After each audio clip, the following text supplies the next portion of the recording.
Seahawk was an action figure I was really excited to get. No, God, it's funny when you type into Google Seahawk action figure, what you get. No, we're not even close to it. Action figure. There, no. Would someone please get my editor on the line? This is making me look really unprofessional here. Mattel, Seahawk. All right, here we go. Seahawk, the Princess of Power, piratey guy. Yeah, definitely not this version. Okay, yeah, no, we're talking about the classic Filmation version. How do we know he's so popular with fans? Well, customs. It's a great way to know how much fans want to see an action figure is the number of customs and the number of fans that are making custom figures. I mean, it's not the only way to gauge interest, of course, but when you're, Googling custom Masters of the Universe figures, this guy shows up a lot, and both as what a vintage figure might have looked like, I guess, maybe if they made an Origins Seahawk, yeah, good luck seeing that happen, or a figure that looks like it could have been released in the vintage Princess of Power line. Again, good luck seeing that happen. But besides figures that were created to sort of mimic the old look of the figures, both the Princess of Power thin body and the Masters of the Universe bulked up body, it was really the fact that fans were making customs of Seahawk on a Classics body that pretty much said, yeah, this is one of the most demanded Filmation figures. And with the huge library of Filmation characters at our disposal after we got the rights to Filmation in 2012, well, I mean, Seahawk was definitely at the top of the list because he's one of those sort of rare, cool, beer-drinking, Captain Sea shanties singing. Okay, I like pirates. What can I say? I think, the romance of the seas and the whole, Count of Monte Cristo and all that stuff. It's something I like. And then, we got all the details there, even down to his signet ring, which means he needed a new custom hand tooled in addition to other parts and his cool bat-like shield and his laser sword. Does that make it a lightsaber? That's kind of cool. I mean, I always kind of thought that was a lightsaber when I was a kid. Well, when we finally revealed Seahawk to the throngs of fans. Can fans be throngs? Is that the right term? Okay, well, the group of fans. What's a group of fans? That some animals are called like a murder of animals? That's like a term? All right, I'm totally off track. Well, yes, there was some disappointment, and a lot of that came from the way the overlay of his shirt was over the buck body. So here you can see with the shirt removed, the basic buck was painted black, or cast in black plastic, rather. And Ruben Martinez, who was the designer on a lot of Masters of the Universe toys going back to the 2002-2000X show, and while he has the ability to grow a longer and longer Santa Claus beard, he's a good toy designer, but Ruben wasn't really kind of, I guess, face-to-face with what the fans wanted. He was sort of more about what he wanted to make.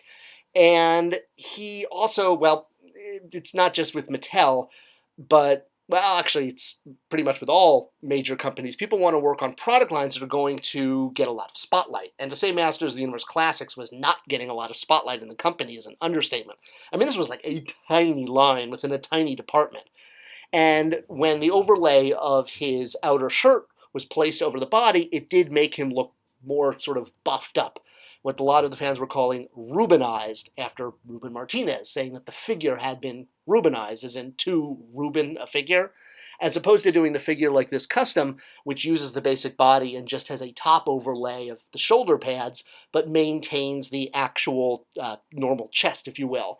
So this was because Ruben didn't actually do this. He, much like Jango Fett, he subcontracted the killing of Padme out. Well, not the killing of Padme, but the making of figures to Mario.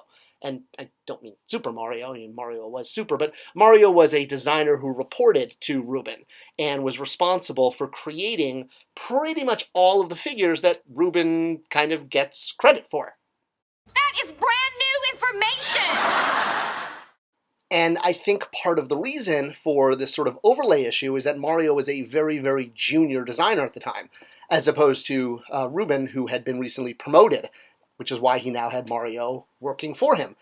So publicly, Ruben talked about doing the line. I do want the credit without any of the blame. But behind the scenes, it was pretty much all Mario. And it's kind of one of the consequences of having a junior designer on a line is that, well, you don't have the experience to know how to sort of craft a figure to get the overlay of the coat to flow better. Now, we did avoid, obviously, doing other problems with Seahawk. I mean, we could have, well, actually, this version didn't exist at the time. And we should probably fill in a few gaps exactly why we were doing this figure. So this was the one that, made She-Ra go la la la. Is that what she's doing here? The Professor X thing? Okay, maybe not She-Ra, but Adora, who is, She-Ra's Bruce Wayne, or, Batman's Bruce. I don't know. She's the secret identity of She-Ra, right? And so Seahawk was her love interest. And this was kind of a bit of a love triangle because you had She-Ra, who loved Bo, and Seahawk, who loved Adora, and Adora is She-Ra, and okay, maybe it's not as much of a love triangle as a love trapezoid or hexagon or something. Dodecahedron? I don't know. The point is it was done for drama on the show, and it's great when you can include figures that create drama in play because, one, it's fun for kids, but two, for collectors, you can do really cool displays because as a character linked to both She-Ra and Adora, hey, it's fun to have romantic interests. There's not that many in the line. I mean, unless you count, Hordak and his, fun times with Octavia happened off camera. And Seahawk was one of those characters that was kind of like a little good guy, a little bad guy, a little rock and roll, a little country, because, well, he was a pirate. And, pirates go where the gold be. And if that meant he had to defeat some Horde troopers, he would. If it meant he had to go against the rebellion, he might do that too. He's in it for himself and his crew, and, can you blame him? I mean, that's what pirates do. Now, we didn't get him in the 2000X series, even though, that series spawned some original characters, and that's because he was a Princess of Power character, which legally was not allowed in the show, and still isn't. So even if we were dropping hints, like including his accessories and things like that, that wasn't going to be kosher. So now that we had full Filmation rights, yeah, we could do his laser sword. Did we even call it a laser sword on package? I'll have to remember. But yeah, he did look really great. There's not that many figures that have his color scheme with the brown and the blue highlights, and honestly, even the red beard really does make him pop. And Seahawk had one figure so far to date. This is it. So if you're a Seahawk fan, this is your go-to figure. And with the Princess of Power line being very female-heavy, getting to do another male figure that, worked with the Princess of Power line, I mean, except for, Bo and his mustache of doom, there's really not that much male representation on the good guy side. Again, if you're going to count Seahawk as a good guy, which I do. I mean, he may have been a little wishy-washy and washy-wishy, but hey, he still checks off those boxes. And between the customs and my personal desire to get pirates in every possible toy line I can, it was pretty much a shoo-in that we were going to get to Seahawk and his purple Corvette. Corvette? Probably mispronouncing that. Well, he looked great on the show. He looked great as a toy, even if the overlay wasn't exactly perfect. And I'm not throwing Mario under the bus. I mean, he did the best job he could. It's just that when you have such a tiny line, like Masters of the Universe Classics, you're not going to get the most resources. You're basically going to get, people that are a little green, if you will. So even though Ruben talked about doing these figures, he was not responsible for singing and dancing Seahawk to life. That was totally Mario. And, I mean, he was a great guy. He just was, a little green, and that's why some of the overlays didn't fit quite as well as we would have liked. There were obviously some bigger issues with some Masters of the Universe Classics figures, and we'll be getting to them in time. But for now, although he wasn't perfect and a little bulky in the, underarms there, he could have been a lot worse, folks. There's could have been a lot more problems with Seahawk, and I'm kind of glad they never made one based on this appearance, because, wouldn't have been that great.